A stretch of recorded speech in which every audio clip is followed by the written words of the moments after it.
Hello my dear viewers, আসসালামু আলাইকুম। Cooking এর পক্ষ থেকে আমি সাদিয়া ইসলাম আপনাদের সবার জন্য আজকের এপিসোডে রাখছি খুবই সুস্বাদু একটি লাচ্ছি রেসিপি।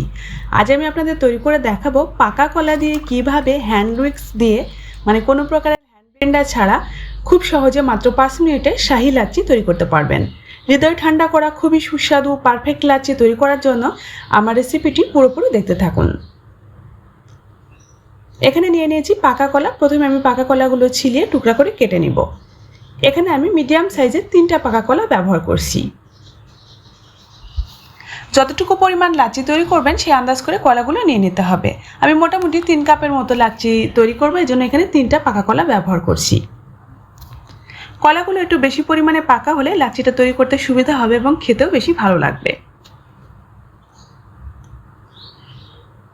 কলা খুব সুন্দর করে ছিলিয়ে তারপরে ছোট ছোট টুকরা করে এগুলো কেটে নিয়েছি। এবার আমি এগুলো ব্লেন্ড করে নেব।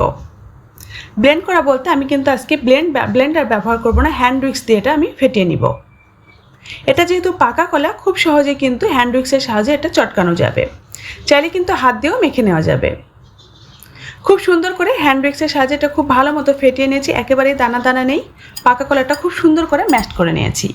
এখানে ব্যবহার করছি মিষ্টি দই 1 কাপ পরিমাণ। আমি এখানে 1 টাইমের যে কাপ আছে কাপটা ব্যবহার করছি। 1 কাপ পরিমাণ লিকুইড দুধ ব্যবহার করছি। দুধটা জ্বালিয়ে কিন্তু ঠান্ডা করে নিয়েছিলাম।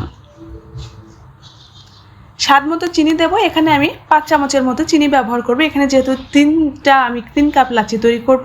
আর হ্যাঁ, আজকে কিন্তু আমি মিষ্টি দইটা ঘরে তৈরি দই ব্যবহার করছি। কিভাবে গুঁড়া দুধ দিয়ে পারফেক্ট মিষ্টি দই তৈরি করতে হয় সেটা রেসিপিও কিন্তু আমার চ্যানেলে আপলোড করা আছে, চাইলে দেখে নিতে পারবেন। 2 চামচ গুঁড়া দুধ দিয়ে খুব ভালো মতো এটা ফেটিয়ে নিলাম। স্বাদ মতো এবার পানি ব্যবহার করবো। এখানে কিন্তু অবশ্যই ফ্রিজের একবারে ঠান্ডা পানিটা ব্যবহার করতে হবে। আমি এখানে কোনো আইস কিউব ব্যবহার করলাম না, আমি জাস্ট সার্ভ করার সময় আইস কিউব ব্যবহার করবো। এই জন্য একেবারে ফ্রিজের ঠান্ডা পানিটা ব্যবহার করে আমি এটা তৈরি করে নিচ্ছি। 4-5 মিনিট ব্লেন্ড করলে খুব সহজেই কিন্তু লাচ্ছিটা তৈরি হয়ে যাবে। আমি যে গ্লাসে সার্ভ করবো প্রথমেই কিছু আইস কিউব এর ভিতরে দিয়ে দিলাম, দিয়ে তারপরে সুস্বাদু লাচ্ছিটা ঢেলে নিচ্ছি। ওয়াও, পারফেক্ট লাচ্ছি কীভাবে তৈরি হয়ে গেলে দেখে নিশ্চয়ই বুঝতে পারছেন। দেখতেই কিন্তু সুন্দর না, এটা খেতে কিন্তু তার থেকে বেশি মজার। এই ভীষণ মজার শাহী লাচ্ছিটি গরমের তৃষ্ণা মেটাতে আরামদায়ক, শরীরে তৃপ্তি আনতে কিন্তু খুবই হেল্পফুল একটা জিনিস। আর এই রমজানে কিন্তু বিশেষ করে লাচ্ছিটা তৈরি করে খেতে পারবেন, দেখবেন কতটা মজা লাগে। আজকের মতো এখানে বিদায় নিচ্ছি। আল্লাহ হাফেজ।